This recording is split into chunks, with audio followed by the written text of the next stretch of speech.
Hello dear friends, welcome back to your educational platform DElEd teachers. कैसे हैं आप सभी?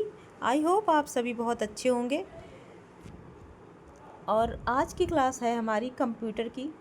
डीएलएड फर्स्ट सेमेस्टर में कंप्यूटर जो है हमारा 8th पेपर है, जो कि 25 मार्क्स का आपका होता है। इससे पहले है कि क्लासेस में आपका चैप्टर 1 कंप्लीट हो चुका है और चैप्टर 2 का भी पार्ट 1 आ चुका है। अगर आपने वो क्लासेस नहीं देखी हैं तो आप लोग ज़रूर जाकर वो क्लासेस देख लें और नोट्स बनाते चलिए हमारे साथ, क्योंकि नोट्स आप बनाएंगे ना, लिखते लिखते और सुनते सुनते बहुत सारी चीज़ें होती हैं जो आपको याद हो जाती हैं। आपको रटने की ज़रूरत नहीं पड़ती है। हम कोशिश करेंगे कि बिल्कुल भी आपको रटने की ज़रूरत ना पड़े, क्योंकि आपको सुनकर और ख़ुद से लिखकर जो चीज़ याद हो जाती है, रटकर वो कभी भी याद नहीं हो सकती है। रटा हुआ तो इंसान भूल जाता है। अब रटकर हम कुछ गए हैं तो हमने रटा हुआ तो रटा है ना, वहाँ पे जाके गए, लेकिन एग्ज़ाम्स के टाइम हमारा हो सकता है हम भूल जाएं। अगर जो समझ लिया है आपने वो कभी भूलेंगे नहीं। तो हम लोग यही कहना चाहते हैं कि आप जो हैं नोट्स अपने हाथ से बनाएं और हमारी क्लासेस ज़रूर लें, जिससे कि आपको हमारे साथ लिखते चलिए और जब हम आपको पढ़ाएंगे तो आप सुनेंगे और सुनकर जो आपको चीज़ याद हो जाएगी वो आप कभी जीवन में नहीं भूलेंगे। ये मेरा पर्सनल एक्सपीरियंस है, क्योंकि मुझे सुना हुआ जो याद हो जाता है मैं कभी नहीं भूलती हूँ। और मैं यही समझती हूँ कि आप लोग भी अगर जिस बात को समझ लेंगे सुनकर, वो आप कभी भी नहीं भूलेंगे। तो नोट्स बनाइए और हमारी क्लासेस ज़रूर लीजिए। तो पिछली क्लास में हमने क्या देखा था? प्रिंटर पढ़ा था हमने कि प्रिंटर क्या होता है। 2019 में आपसे पूछा भी जा चुका है कि प्रिंटर क्या होता है। ठीक है, तो आज हम देखेंगे कि प्रिंटर कितने प्रकार के होते हैं। प्रिंटर जो हमारे हैं 2 प्रकार के होते हैं, इम्पैक्ट प्रिंटर और दूसरा है हमारा नॉन इम्पैक्ट प्रिंटर। तो देख लेते हैं हमारा इम्पैक्ट प्रिंटर किसे कहते हैं। इम्पैक्ट प्रिंटर एक ऐसा प्रिंटर होता है जो प्रिंट करने के लिए कागज़ और स्याही रिबन के बीच प्रिंटर हेड से सीधा प्रहार करता है। क्या होता है? कागज़ और स्याही रिबन के बीच जो प्रिंटर हेड से सीधा जब प्रहार किया जाता है, रिबन के ऊपर जब सीधा प्रहार करते हैं तो क्या होता है, जो आपको वर्ड्स होते हैं, जो भी आपको टेक्स्ट होता है, जो भी आपने टाइप किया होता है, तो वो उसके जो प्रिंटर हेड से उसके ऊपर प्रहार पड़ता है। जब टाइप करते हैं तो प्रिंटर हेड उस पर दबाव डालता है रिबन के ऊपर, तो बस जितना जो भी आपने टाइप किया होता है वो कागज़ पे आपके छप जाता है। क्या होता है? छप जाता है, जिससे स्याही रिबन में से कागज़ पर स्थानांतरित हो जाती है। स्थानांतरित मतलब क्या हो जाती है? छप जाती है। इम्पैक्ट प्रिंटर कई प्रकार के होते हैं, देख लेते हैं कितने प्रकार के हैं। पहला हमारा क्या है? Dot matrix printer. यह एक ऐसा प्रिंटर होता है जो टेक्स्ट और ग्राफिक्स को छोटे छोटे डॉट्स या बिंदुओं से मिलाकर बनाने के लिए प्रिंटर हेड का प्रयोग करता है। यह एक इम्पैक्ट प्रिंटर है, जिसका मतलब है कि प्रिंटर कागज़ पर एक स्याही से लथपथ रिबन के साथ प्रिंट हेड को टकराकर प्रिंट करता है। जो हमारा डॉट मैट्रिक्स प्रिंटर है ना, वो हमारा जो है इम्पैक्ट प्रिंटर की तरह ही कार्य करता है। बस इसमें इतना सा अंतर होता है। डॉट मैट्रिक्स प्रिंटर एक ऐसा प्रिंटर है जो कागज़ पर छोटे छोटे बिंदुओं को मिलाकर अक्षर और चित्र बनाता है। ठीक है, इसका सिर्फ इतना सा है, इसमें छोटे छोटे डॉट्स को मिलाकर चित्र और जो भी आप टेक्स्ट टाइप करते हैं वो बनाया जाता है। ठीक, अब हमारा नेक्स्ट है इसमें डेजी व्हील प्रिंटर। आपने कभी डेजी का फूल देखा है? फ्लावर देखा होगा, बहुत से लोगों ने देखा होगा, बहुत से लोगों ने नहीं देखा होगा। ठीक, अगर नहीं देखा तो आप लोग देखना। ठीक, तो हम देखते हैं डेजी व्हील प्रिंटर इसका नाम क्यों रखा गया। ठीक है, यह एक प्रकार का प्रिंटर इम्पैक्ट प्रिंटर है जो टेक्स्ट को प्रिंट करने के लिए एक गोलाकार डिस्क या व्हील का उपयोग करता है। क्या करता है? गोलाकार डिस्क या फिर व्हील का उपयोग करता है, जो एक डेजी के फूल जैसा दिखता है। डेजी के फूल के जैसा दिखता है। डेजी को क्या कहते हैं आप लोग बताइएगा? हिंदी में क्या कहते हैं डेजी को? शायद गुलमोहर कहते हैं ना। अगर आप लोग को पता है तो आप लोग कमेंट जरूर करना कि डेजी के फूल को हिंदी में क्या कहते हैं। इस व्हील पर अक्षरों और प्रतीकों को अलग अलग बनाया जाता है, और जो इसमें जो होता है ना कि अक्षर और जो कोई भी आपका वो सिंबल होता है ना, अलग अलग बनाया जाता है। ठीक, और फिर क्या करते हैं, और एक बार में एक कैरेक्टर को प्रिंट करने के लिए व्हील को घुमाया जाता है। इसमें क्या होता है, एक बार में एक कैरेक्टर प्रिंट होता है, और क्या कैसे प्रिंट होता है? व्हील को घुमाते हैं तो हमारा कैरेक्टर या जो भी मतलब आपने जो भी उसमें प्रिंट करना होता है वो प्रिंट हो जाता है। ठीक, अब हम देखते हैं, हमारा नेक्स्ट है लाइन प्रिंटर।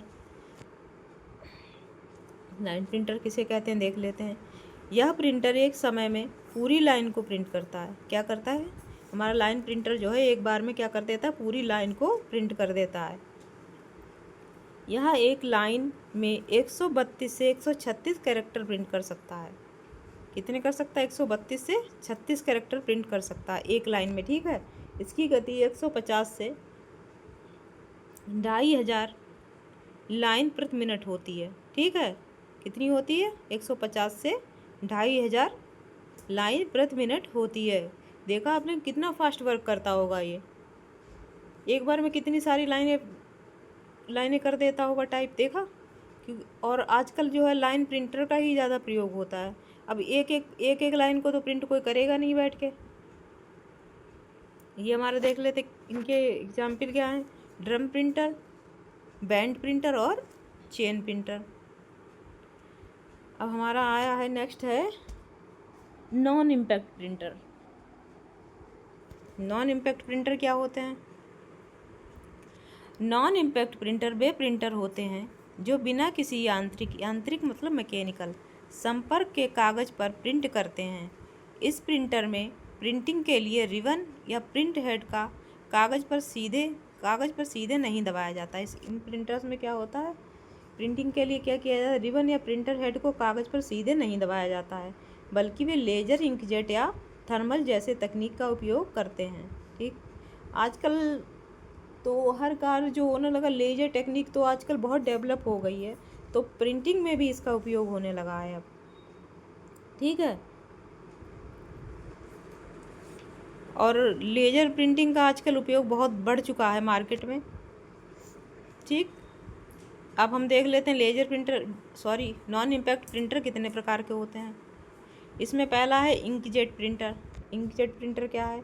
इंकजेट प्रिंटर कागज़ पर स्याही की बूंदों को छिड़क कर किसी टेक्स्ट, दस्तावेज या फ़ोटो की हार्ड कॉपी तैयार करता है। इंकजेट प्रिंटर का कार्य ये होता है, कोई भी पेपर है आपका, तो उस पर जो है स्याही की बूंदों को छिड़क कर कोई भी आपका टेक्स्ट हो, जैसे कि कोई भी डॉक्यूमेंट या फ़ोटो वगैरह की जो है हार्ड कॉपी तैयार कर देता है। हार्ड कॉपी से मतलब क्या है? जैसे कि आप जो टच कर पाओ, जैसे कि कोई पेपर है, आपने उस पर कुछ भी टाइप करना है, आपने टाइप कर लिया, तो वो अगर आप उसका प्रिंट चाहोगे तो आपके हाथ में आ जाएगा, जो आपको हाथ में आ जाए। ठीक है, वो क्या हो जाता है? Hard copy. ठीक, नेक्स्ट हमारा क्या है? Laser printer. लेजर प्रिंटर किसे कहते हैं देखते हैं। यह आधुनिक समय का सर्वश्रेष्ठ प्रिंटर है। अभी मैंने आपको बताया था ना कि लेजर टेक्निक का बहुत सारा मतलब डेवलपमेंट हो चुका है, हर क्षेत्र में लेज़र यूज़ है। यहाँ तक कि इंसान के बॉडी में अगर कोई बीमारी है, उसका ट्रीटमेंट करने के लिए लेज़र का उपयोग होने लगा है, और बहुत सारे क्षेत्रों में लेज़र का उपयोग बढ़ चुका है। वैसे ही प्रिंटिंग में भी लेज़र का उपयोग है। और लेज़र का ये मत समझिएगा कि एक ही टाइप का लेज़र है वो सभी में यूज किया जाता है, ऐसा नहीं है। डिफरेंट टाइप के लेज़र्स हैं जो डिफरेंट टाइप की चीज़ों में यूज किए जाते हैं। ठीक है, तो यह आधुनिक समय का सर्वश्रेष्ठ प्रिंटर है। ठीक है, लेजर प्रिंटर एक नॉन इम्पैक्ट प्रिंटर होता है। कैसा प्रिंटर होता है हमारा? नॉन इम्पैक्ट प्रिंटर, जिसमें कागज़ की स्याही के स्थान पर लेजर बीम का इस्तेमाल किया जाता है। कागज़ की स्याही की जगह मतलब क्या किया जाता है? हमारा लेजर बीम का यूज किया जाता है, जिसकी हेल्प से आप कोई भी टेक्स्ट प्रिंट कर सकते हैं। ठीक, अब हम देखेंगे हमारा है नेक्स्ट स्पीकर किसे कहते हैं। जिन लोगों ने देखो 20 से क्लास लेना स्टार्ट किया है, वो सोचेंगे कि ये स्पीकर बीच में कहाँ से आ गया। आप पहले की क्लासेस लेंगे जाकर, तो आपको पता चल जाएगा ये स्पीकर कहाँ से आ गया। ठीक है, क्योंकि अभी मैं पुराना बताने बैठ जाऊँगी तो क्लास बहुत ज़्यादा लेंदी हो जाएगी और हमारे स्टूडेंट्स बोर हो जाएंगे। हम नहीं चाहते कि वो बोर हों, तो मैं ये कहूँगी जिन लोगों ने क्लास नहीं देखी है पहले की, वो लोग देखें जाकर, तभी उनको पता चलेगा यहाँ पे ये स्पीकर कैसे आ गया। ठीक, तो देखते हैं स्पीकर क्या होता है। यह एक हार्डवेयर डिवाइस है जिसका उपयोग कंप्यूटर में ऑडियो आउटपुट सुनने के लिए किया जाता है। इसको स्पीकर का उपयोग तो आप सभी को लोगों को पता है क्या क्या, हर क्षेत्र में जैसे हो गया, आपको कोई भी म्यूजिक सुनना है, ठीक है, कोई भी कंप्यूटर हो गया, मोबाइल हो गया, लैपटॉप, डेस्कटॉप, कोई भी हो गया, उसमें अगर आपको कुछ भी सुनना है तो स्पीकर की हेल्प से तो सुनेंगे आप। ठीक। अब हमारा नेक्स्ट है CPU। जो लोग क्लास नहीं देख के आए हैं ना, वो ज़रूर कंफ्यूज हो जाएंगे कि स्पीकर हो गया, ये CPU कहाँ से आ गया। तो पहले से आप लोग देखें, जाकर पहले की क्लासेस अगर नहीं देखी हैं तो वो ज़रूर देखें और नोट्स बनाएं। तो CPU का फुल फॉर्म हमारा होता है सेंट्रल प्रोसेसिंग यूनिट, ठीक है। CPU का पूरा नाम है सेंट्रल प्रोसेसिंग यूनिट होता है, ठीक है। यह कंप्यूटर का सबसे महत्वपूर्ण भाग होता है। जैसे कि आप लोगों ने देखा होगा, एक सेकंड रुक जाइएगा ज़रा। ऐसा होता है ना, जैसे कि ह्यूमन ब्रेन है, तो हमारी बॉडी पे जितना भी जो भी कंट्रोल है हमारा ब्रेन तो करता है। अगर आप सीधा चल पा रहे हैं तो ब्रेन अगर आपका सही है तभी तो चल पा रहे हैं। कभी आपने किसी पागल इंसान को सीधे चलते हुए देखा है? वो चल नहीं पाता, कभी अपने हाथ पैर टेढ़े करेगा, कहीं गर्दन टेढ़े करेगा, क्योंकि उसका माइंड का कंट्रोल नहीं है उसकी बॉडी पे। तो जो हमारा CPU जो है, इसको क्या कहते हैं? कंप्यूटर का ब्रेन। इसकी हेल्प से कंप्यूटर में सारे फंक्शन हमारे जो है होते हैं, ठीक। यह कंप्यूटर का सबसे महत्वपूर्ण भाग होता है। CPU को प्रोसेसर या माइक्रो प्रोसेसर के नाम से भी जाना जाता है, क्योंकि यह यूजर्स के द्वारा दिए गए डेटा और निर्देशों को प्रोसेस करने का कार्य करता है, ठीक है। CPU एक इलेक्ट्रॉनिक माइक्रोचिप होता है जो सिलिकॉन का बना होता है।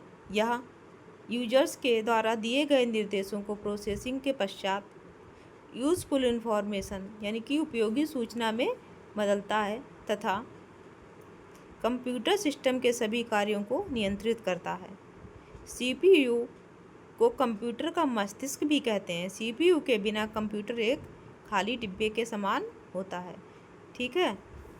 तो ऐसा होता है ना, कंप्यूटर में जो है CPU का ना, अगर CPU नहीं होगा तो उसमें कोई भी आप वर्क नहीं कर पाएंगे, कोई भी प्रोग्राम नहीं हो सकता, ना ही आपके द्वारा कोई भी दिया गया निर्देश कंप्यूटर फॉलो करेगा। ये सारे जितने भी जो है कार्य हैं आपके CPU के हैं, ठीक है। नेक्स्ट हम देखते हैं CPU के भाग, पार्ट्स ऑफ CPU। CPU के 3 भाग होते हैं: कंट्रोल यूनिट, मेमोरी यूनिट और अर्थमेटिक लॉजिक यूनिट, ठीक। पहले हम देख लेते हैं control unit. Control unit CPU का सबसे महत्वपूर्ण भाग होता है। क्या होता है? कंट्रोल यूनिट सबसे महत्वपूर्ण भाग। यह पूरे कंप्यूटर सिस्टम को कंट्रोल करने का कार्य करता है। हमारा कंट्रोल यूनिट जो है पूरे कंप्यूटर सिस्टम को कंट्रोल करने का कार्य करता है, ठीक। कंट्रोल यूनिट कंप्यूटर से जुड़े सभी कंपोनेंट एवं पेरिफेरल डिवाइस मतलब परदीय उपकरण, जैसे कीबोर्ड, माउस, प्रिंटर, स्कैनर आदि डिवाइस को नियंत्रित करने का कार्य करता है। हमारे जो है कंट्रोल यूनिट का कार्य है कीबोर्ड हो गया, हमारा माउस हो गया, प्रिंटर, स्कैनर आदि जितने भी डिवाइस हैं इनको क्या करता है? कंट्रोल करने का कार्य करता है। नेक्स्ट हमारा देख लेते हैं मेमोरी यूनिट किसे कहते हैं। मेमोरी यूनिट का उपयोग कंप्यूटर में डेटा और इन्फॉर्मेशन को स्टोर करने के लिए किया जाता है। इसमें internal storage unit, main memory, primary storage, RAM भी कहा जाता है। इसे क्या कहा जाता है? Internal storage unit, main memory, primary storage और रैम भी कहा जाता है। इसकी क्षमता बाइट में मापी जाती है। मेमोरी यूनिट का कार्य क्या हो गया? कोई भी इंफॉर्मेशन हो गई, कोई भी डेटा हो गया, इसको स्टोर करके रखने का कार्य करता है हमारा मेमोरी यूनिट, ठीक। अब हमारा नेक्स्ट है arithmetic logic unit. Arithmetic logic unit क्या है देखते हैं। इसे संक्षिप्त में ALU भी कहते हैं। कभी कभी ऐसा होता है ना, आपको हो सकता है पूछ लिया जाए कि ALU की फुल फॉर्म क्या होती है, ठीक। तो आप लोग ये ज़रूर लिख लें, मतलब अगर कोई हेडिंग अगर आपने शॉर्ट में लिखे ना, ये ALU अगर लिखें तो उसमें ये ज़रूर डाल लें अर्थमेटिक लॉजिक यूनिट। तो शॉर्ट में सिर्फ इतना लिख कर मत छोड़िएगा ALU, ठीक। CPU के इस भाग द्वारा डाटा पर गणितीय एवं तार्किक क्रियाएं कराई जाती हैं। क्या कराया जाता है इससे? गणितीय और तार्किक क्रियाएं कराई जाती हैं। जो भी अर्थमेटिक क्रियाएं होती हैं इसी के द्वारा कराई जाती हैं, जैसे जोड़, घटाना, गुणा, भाग आदि इसकी हेल्प से करते हैं। तथा लॉजिक सेक्शन का कार्य तार्किक ऑपरेशन जैसे तुलना करना मतलब कि कंपैरिजन करना, चुनाव करना, जैसे सिलेक्शन करना, मिलान करना, ठीक है, आदि को पूरा करना होता है। ठीक, इसका कार्य सिर्फ इतना ही है। आगे हम देख लेते हैं क्या है मेमोरी डिवाइस किसे कहते हैं। हमारा नेक्स्ट है कंप्यूटर मेमोरी। एक इलेक्ट्रॉनिक डिवाइस है। क्या है हमारा? इलेक्ट्रॉनिक डिवाइस है जिसका इस्तेमाल प्रोग्राम और सूचनाओं को स्टोर करने के लिए किया जाता है। मेमोरी डिवाइस का काम क्या होता है? सूचना और प्रोग्राम को स्टोर करना। कोई भी सूचना है या फिर अन्य कोई भी आपका प्रोग्राम है, आप जो है मेमोरी डिवाइस की हेल्प से उसमें स्टोर कर सकते हैं, कंप्यूटर में स्टोर कर सकते हैं। ठीक, मेमोरी की सहायता से कंप्यूटर अपने कार्यों को पूरा करता है। ठीक, अगर सोचिए अगर कंप्यूटर में मेमोरी डिवाइस नहीं होता तो आप कोई भी फाइल बनाते, कोई भी कार्य करते, तो वो उसको स्टोर कहाँ करते अगर मेमोरी डिवाइस नहीं होता। तो मेमोरी डिवाइस ये है जो आप किए गए किसी भी प्रोग्राम को, किसी भी सूचना को स्टोर करके कंप्यूटर में रखने का। ठीक, कंप्यूटर की मेमोरी को छोटे छोटे हिस्सों में विभाजित किया जाता है जिसे हम क्या कहते हैं? सेल। जिसे हम सेल कहते हैं। इन सेल में डेटा बाइनरी मतलब 0 और 1 के रूप में स्टोर होता है। इस प्रणाली के सारे अंकों, अक्षरों तथा चिन्हों को शून्य एवं एक के द्वारा अंकित किया जाता है। प्रत्येक अंक को बिट कहा जाता है। क्या कहते हैं? बिट कहते हैं। ठीक, बिट बाइनरी डिजिट का संक्षिप्त रूप है। 8 बिट के समूह को बाइट कहा जाता है। 8 बिट का जो समूह होता है, समूह मतलब 8 बिट का जो ग्रुप होता है उसको क्या कहते हैं? हम बाइट कहते हैं। तो ये हमने नीचे लिखा हुआ, कभी कभी आपसे पूछ भी लिया जाता है कि 4 बिट की मतलब 4 बिट में कितने क्या मतलब निबल कितने होते हैं, ये सब इस तरीके से पूछ लिया जाता है, तो आप लोग ये नोट कर लेना। लेकिन अगर आपसे मेमोरी डिवाइस पूछा जाता है तो ये सब नीचे ये लिखा है, आपको लिख कर आने की ज़रूरत नहीं है। ठीक, 4 बिट हमारे किसके बराबर होता है? 1 निबल के बराबर होता है। 8 बिट होता है जो हमारा 1 बाइट के बराबर होता है। 1024 बिट जो है 1 किलोबाइट के बराबर होता है। और 1024 किलोबाइट हमारा 1 मेगाबाइट के बराबर होता है। और 1024 मेगाबाइट जो हमारा होता है वो होता है 1 गीगाबाइट के बराबर। और 1024 गीगाबाइट किसके बराबर होता है? हमारा 1 टेराबाइट। ओके, तो अब हम देख लेते हैं मेमोरी के प्रकार। Types of memory. मेमोरी कितने प्रकार की होती है? मेमोरी 2 प्रकार की होती है। पहली हमारी है प्राथमिक मेमोरी यानी कि प्राइमरी मेमोरी, और दूसरी हमारी है द्वितीयक मेमोरी यानी कि सेकेंडरी मेमोरी। तो हम पहले देखते हैं कि प्राइमरी मेमोरी किसे कहते हैं। प्राथमिक मेमोरी कंप्यूटर की बाह्य मुख्य मेमोरी है जिसे सीपीयू द्वारा सीधे एक्सेस किया जाता है। क्या किया जाता है? सीपीयू द्वारा सीधे एक्सेस किया जाता है। यह स्थायी मेमोरी होती है जिसका अर्थ है कि बिजली जाने पर डेटा खो जाता है। ये यहाँ से देख लीजिए, यह अस्थायी मेमोरी होती है जिसका अर्थ है कि बिजली जाने पर डेटा खो जाता है। यह मेमोरी दो प्रकार की होती है। जो हमारी जो प्राइमरी मेमोरी होती है, अगर आपने कोई भी प्रोग्राम उस पर कर रहे हैं, ठीक है, और लाइट चली जाती है तो लाइट जाते ही आपके द्वारा किया गया प्रोग्राम क्या हो जाता है? डिलीट हो जाता है, वो स्टोर नहीं होता है। तो हमारी जो प्राइमरी मेमोरी होती है टेम्परेरी मेमोरी होती है। ठीक, ये जो है हमारी 2 प्रकार की होती है। पहली है हमारी रैम और दूसरी क्या है? रोम। तो हम देख लेते हैं रैम किसे कहते हैं। रैम का पूरा नाम रैंडम एक्सेस मेमोरी होता है। इसमें डाटा अस्थायी रूप से संग्रहित रहता है। ठीक, कैसे संग्रहित रहता है? टेम्परेरी रूप में जो है डेटा संग्रहित रहता है। संग्रहित मतलब स्टोर रहता है। कंप्यूटर के किसी प्रकार से भी बंद हो जाने पर इसमें संग्रहित डेटा नष्ट हो जाता है। जो हमारा जो है इसमें जो डेटा होता है, अगर कंप्यूटर हमारा किसी प्रकार से बंद हो जाए, कभी सोचिए कि लाइट चली गई या किसी अन्य कारण से अगर हमारा कंप्यूटर बंद हो जाता है, तो इसमें जो आपने डेटा स्टोर किया है वो डिलीट हो जाता है। इसे मुख्य मेमोरी भी कहते हैं। यह 2 प्रकार की होती है। पहला हमारा SRAM और दूसरा हमारा इसमें है DRAM। तो SRAM क्या होता है देखते हैं। SRAM का फुल फॉर्म हमारा होता है स्टैटिक रैंडम एक्सेस मेमोरी। तो स्टैटिक रैम कम रिफ्रेश होता है। इसको जो एक काम जो इस पर वर्क करते टाइम कंप्यूटर पे जो है इसको कम रिफ्रेश करना पड़ता है। फलस्वरूप यह डेटा को अपेक्षाकृत अधिक समय तक रखता है। क्या रखता है? अधिक समय तक रखता है। यह एक प्रकार की रैम है जो डेटा को तब तक बनाए रखती है जब तक बिजली की आपूर्ति बनी रहती है। इसमें ऐसा होता है कि जब तक लाइट आपकी है तब तक जो आपने उसमें वर्क किया हुआ है कंप्यूटर पे, रैम में जो भी आपका जो है एस रैम जो है उसको बनाए रखता है, और लाइट जाते ही वो डिलीट हो जाता है। ठीक, नेक्स्ट हमारा देख लेते हैं डी रैम किसे कहते हैं।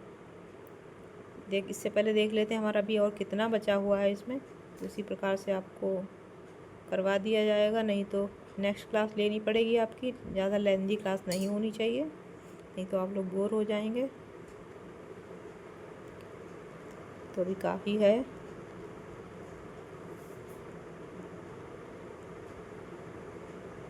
तो देखते हैं डायनेमिक मेमोरी। डायनेमिक मेमोरी का मतलब डी रैम का हमारा फुल फॉर्म होता है डायनेमिक रैंडम एक्सेस मेमोरी। ठीक, यह पर्सनल कंप्यूटर में पाए जाने वाला सबसे आम प्रकार का रैम है। क्या है? सबसे आम प्रकार का रैम है। डेटा को बनाए रखने के लिए इसे लगातार रिफ्रेश करने की आवश्यकता होती है। इसमें जो डेटा होता है हमारा उसको बनाए रखने के लिए इसको लगातार आपको रिफ्रेश करना पड़ता है। लेकिन यह अन्य मेमोरी प्रकारों की तुलना में तेज है और अक्सर उपयोग किए जाने वाले डेटा तक त्वरित यानी कि तुरंत पहुंच प्रदान करता है। ये अन्य मेमोरी की तुलना में क्या होता है? हमारा फास्ट होता है। ठीक, नेक्स्ट हमारा क्या है? रोम। रोम किसे कहते हैं? चलिए देखते हैं। रोम का फुल फॉर्म होता है रीड ओनली मेमोरी। यह कंप्यूटर की एक स्थायी मेमोरी होती है। रोम जो है हमारा जो है परमानेंट मेमोरी होती है। ठीक, जो लाइट जाने पे भी आपकी डिलीट नहीं होती है, जिसे तो यह एक कंप्यूटर की स्थायी मेमोरी होती है जिसमें डेटा और निर्देश पहले से स्टोर होते हैं। इन डेटा और निर्देशों को केवल पढ़ा जा सकता है, इन्हें बदला नहीं जा सकता है। क्या किया जा सकता है? जिसमें जो होता है डेटा जो हमारा होता है, डेटा और निर्देश जो होते हैं इनको सिर्फ आप पढ़ सकते हैं, लेकिन इनको बदल नहीं सकते हैं। जब भी आप कंप्यूटर ऑन करते हैं तो सबसे पहले रोम में मौजूद निर्देशों की निर्देश ही कंप्यूटर पर बताते हैं कि उसे क्या करना है। ठीक है, रोम बा इसमें स्टोर निर्देश समूह की संपूर्ण प्रणाली को बायोस यानी कि बेसिक इनपुट आउटपुट सिस्टम कहते हैं। यह अनेक प्रकार की होती है। जो बायोस जो होता है हमारा ना कंप्यूटर में, आप नया कोई लैपटॉप खरीद के लेकर आए हैं तो उसमें बायोस जो है आपका जो है पहले से ही जो है होता है, जिसको आप चेंज नहीं कर सकते। बायोस ही जो है आपका कंप्यूटर को संचालित करता है। जैसे कि रोम है, आप जो भी आप उसमें इंस्ट्रक्शंस वगैरह जो हैं, तो ये क्या है? बायोस, सब बायोस है। जैसे क्या है? बेसिक इनपुट आउटपुट सिस्टम कहते हैं इसको। निर्देशों का समूह है एक। ठीक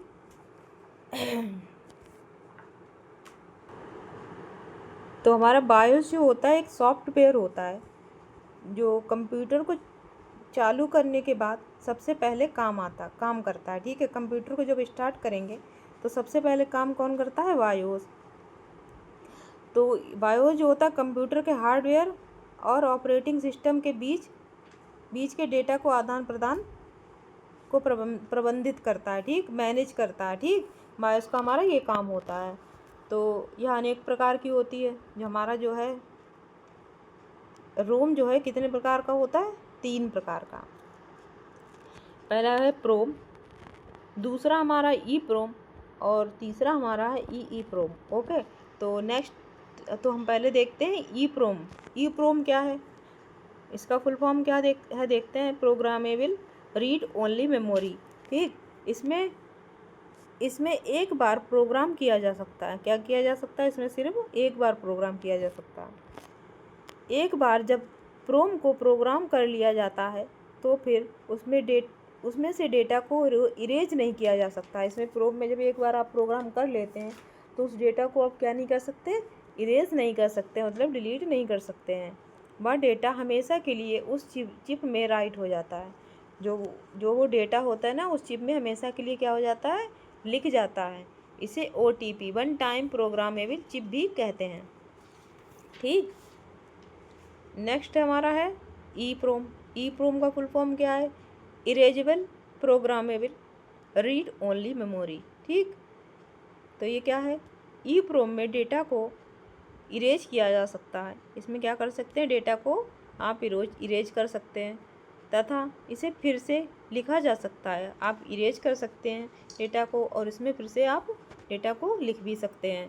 पैरावैगनी यानी कि अल्ट्रा वायलेट प्रकाश के द्वारा मेमोरी चिप में डेटा को इरेज किया जाता है। इसमें जब डेटा को आप इरेज करना होता है तो अल्ट्रा वायलेट रेज के द्वारा आप उस डेटा को इरेज करेंगे, जिससे कि हम उसे दोबारा राइट या प्रोग्राम कर सकें, जिससे कि हम उसे क्या कर सकें? दोबारा उसको लिख सकें उस प्रोग्राम को। ठीक, नेक्स्ट हमारा क्या है? EEPROM।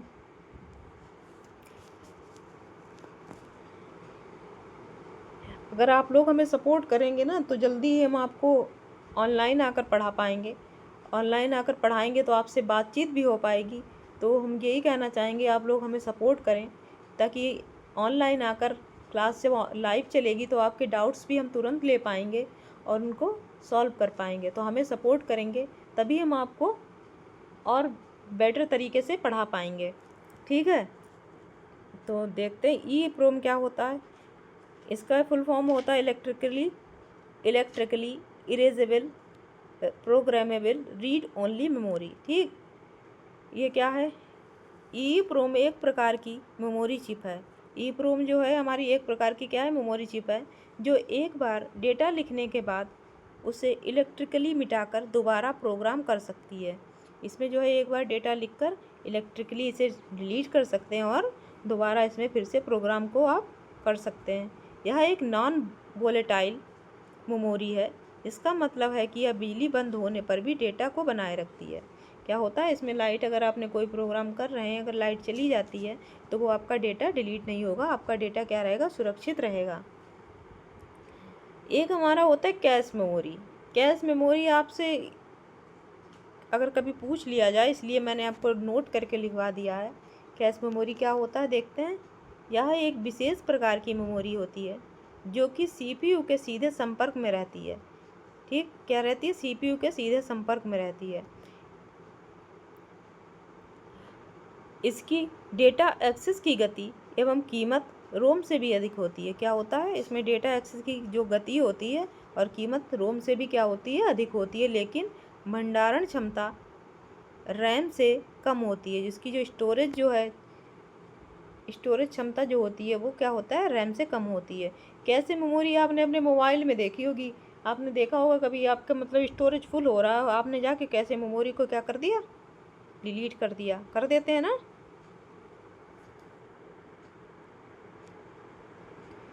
अब हम देख लेते हैं हमारा द्वितीयक मेमोरी। या ऐसा करते हैं कि आज इतना ही रखते हैं और नेक्स्ट क्लास में आपको द्वितीयक मेमोरी पढ़ाएंगे, क्योंकि अभी पढ़ाते जाएंगे तो आपकी क्लास बहुत लेंदी हो जाएगी और आप लोग बोर हो जाएंगे और मैं नहीं चाहती हूँ कि आप लोग बोर हों। तो मिलते हैं नेक्स्ट क्लास में। नेक्स्ट क्लास में आपके लिए हम लेकर आएंगे द्वितीयक मेमोरी। ठीक, तो तब तक आप लोग नोट्स बनाइए और हमने जो भी आपको पढ़ा दिया उसका रिवीजन करते रहिए। तो मिलते हैं नेक्स्ट क्लास में। तब तक आप लोग अपना ख्याल रखिए। Bye bye.